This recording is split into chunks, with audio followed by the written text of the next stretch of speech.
देशातील रेल्वेचा कारभार हा दिखाऊ कारभार खूप चाललेला आहे.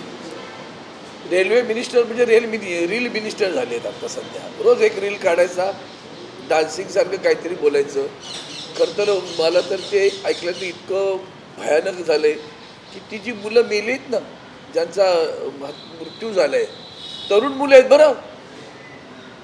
कळवा मुंब्रामधनं दिव्यामधनं प्रचंड प्रमाणात तरुण मुलं रोजगारासाठी मुंबईत येत असतात. त्या दिव्याला लोकल सुरू करा असं टावं फोडून ती लोक मागणी करतायत. 6 लाखाच्या वरती वस्ती झाली त्या दिव्याची आता. आणि मग दिवा मुंब्रा कळवा इथंच गाडी एवढी भयानक भरून जाते आणि त्यातून मागून येणाऱ्या गाड्या असतील कल्याणवरून आणखीन कुठून, तर त्यांची अवस्था काय असेल विचार करा. ही तरुण मुलं दरवाज्यावर उभी असतात, कशी तरी वेळेवर पोहोचलं पाहिजे कामावर म्हणून स्वतःचा जीव धोक्यात घालून प्रवास करत असतात. आत्ता तर तुमच्या म्हणण्याप्रमाणे गणनी दिली तर गाडी तर धडकली असेल, समोरून धडकली असेल तर काय झालं असतं असं एकदम क्षणभर असं वाटलं. 8 तरुणांचा मृत्यू झाला आणि ते मंत्री कायम तुम्हाला हसत असताना दिसतात बघा. त्यांच्या कारकिर्दीत गेले कित्येक वर्ष, गेल्या 2-4 वर्षामध्ये जे काय दुर्घटना अपघात घडलेत ना, तेव्हा प्रत्येक वेळा त्यांनी वेगळा काहीतरी शोधण्याचा प्रयत्न केला. एक तर ते त्या भारतीय जनता पार्टीला लागलेला कीड आहे ती कुठल्याही गोष्टीमध्ये धर्म आणायचा. आता एवढी माणसं मेल्यानंतर सुद्धा मंत्री आज जागेवर बसलेला असेल. पहिला त्या मंत्र्यांचा राजीनामा घ्या, त्या दिव्यावरनं लोकल सुरू करा, ज्यांचे प्राण गेले त्यांना मदत करा. त्या कुटुंबाची काय वाताहत लागली असेल ती आपण विचारच करू शकत नाही. आणि अशा परिस्थितीमध्ये सातत्यानं अपघात होऊन सुद्धा निर्लज्जपणे खुर्चीवर बसून हसत कारभार करणारा हा सरकार पाहिल्यानंतर आणि त्यांचे मंत्री पाहिल्यानंतर पंतप्रधान सुद्धा का गप्प असतात, का राजीनामा मागून घेत नाहीत. त्यांनी स्वतंत्र तर दिलाच पाहिजे, ते देणार नाहीत कारण ते गेंड्याच्या कातडीचे IAS ऑफिसर आहेत, लक्षात ठेवा. मुळात त्यातनं आलेले आहेत ते, त्यांच्यावर कधीच असा संस्कार नसतो बरं, संवेदना बरे त्यांना कधी नसतात. आणि म्हणून अतिशय जितका निषेध करावा तितका थोडा आहे. त्या मध्य रेल्वेच्या सगळ्या अधिकाऱ्यांना रांगेत झोपवले पाहिजे आता, त्याशिवाय ते सुधारणार नाही. त्यांना 11 वर्ष पूर्ण झाले सरकारला, त्याचा उत्सव सुरू आहे, दुसरीकडे लोकांचा झालेला. अहो, लोकांचं जगणं या देशात सगळ्या बाबतीत मुश्किल आहे. आजच बातमी पहा, भाज्या कडाडल्या, पाऊस वेगळा म्हणजे अवकाळी पाऊस पडतोय, पूर येत आहेत, घरं पडत आहेत. ज्याला आपल्याकडे पूर्वी एक म्हण होती, अस्मानी आणि सुलतानी.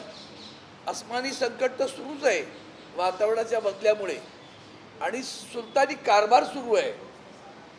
बेरोजगार तांडे फिरतायत, कायदा सुव्यवस्था असा तळाला पोचलेली आहे. रोज बातमी येते महिलांवरच्या अत्याचाराची.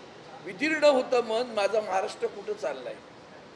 इतका संस्कृतीहीन आणि संवेदनाहीन महाराष्ट्र पाहताना अतिशय मन विदीर्ण होतं.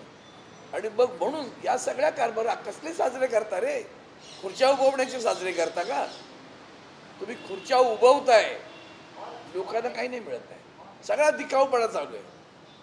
हा जो विध्वंसक विकास नाही, विध्वंसक विकास सुरू आहे, त्या विध्वंसक विकासाची परिणती आहे.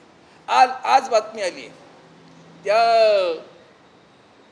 महाराष्ट्रामध्ये भंडारा त्या भागामध्ये 900 एकर जमीन त्या खनिजासाठी दिली गेली, खाण करण्यासाठी.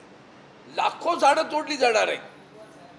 एका बाजूला पर्यावरण दिन साजरा करता बरं, आणि दुसऱ्या बाजूला लाखो झाडं तोडण्याची अनुमती केंद्र सरकार देतं खनिजासाठी. कोणाचं खनिज, कोणाच्या खाणी, हे जे सगळं आहे ना, हे सत्यानाशाकडे नेणारं आहे. आणि दुसऱ्या बाजूला राजकीय सामाजिक जी काही पावलं उचलत आहेत ती सगळी अराजकाकडे नेणार. सर, याला थोडं प्रश्न आहे. आता भारतीय जनता पक्षाची पत्रकार परिषद सुरू आहे, JP नड्डा उपस्थित आहे, अश्विनी वैष्णव उपस्थित आहे. एकीकडे एवढा गंभीर अपघात मुंबईमध्ये झालेला आहे आणि ते पत्रकार परिषद घेऊन आम्ही कसे चांगले 11 वर्ष साजरं करतायत. घटना 9 वाजता घडली, पण अश्विनी वैष्णवांची अजूनपर्यंत प्रतिक्रिया नाही. निर्लज्जम सदासुखी, बीजेपी रावणमुखी, अशी ही बीजेपी आहे बरं का. निर्लज्जम सदासुखी. मी आता बोललो 2 मिनिटापूर्वी, त्यांना संवेदनाहीन माणसं आहे ती. तो राजीनामा स्वतः देत नाही, पंतप्रधान पण राजीनामा मागत नाही बरं. आणि आम्ही सगळी माणसं, मराठी माणसं, महाराष्ट्रातली किंवा देशातली माणसं, त्यांनी तरी संवेदना दाखवायला पाहिजे की आपण कुठल्या लोकांना निवडून दिलं. असली माणसं राज्यकर्ते म्हणून बसलेत देशात आणि महाराष्ट्रात, या देशाला अराजकाकडेच घेऊन जाणार आहे, दुसरं काही करू शकणार नाही. सर, एक वेगळा प्रश्न आहे. उद्धव ठाकरे आणि राज ठाकरे यांची परदेशात भेट झाल्याची माहिती आहे. दोन्ही पक्ष जवळ येताना दिसत आहे. आनंदाची गोष्ट आहे ना. मला वाटतं त्याच्यात मला आश्चर्यच वाटत राहतं की लोक एवढं त्याच्यावर खूप आनंद वाटतो. कारण काय, कालच्या सामन्यामध्ये तर आमच्या मुखपृष्ठावर आदरणीय उद्धवजी आणि आदरणीय राजजी यांची एकत्र बैठक, एकत्र फोटो छापला होता. म्हटलं आनंद आहे. आम्ही कोण ठरवणार आहे? 2 भाऊ एकत्र येत असतील तर ते महाराष्ट्रासाठी चांगलीच गोष्ट आहे. महाराष्ट्रासाठी चांगली आहे बरं का. महाराष्ट्र हितासाठी चांगली, मराठी माणसासाठी चांगली, मराठी अस्मितेसाठी चांगली, मराठी भाषेसाठी चांगली आणि मराठी माणसासाठी पण चांगली.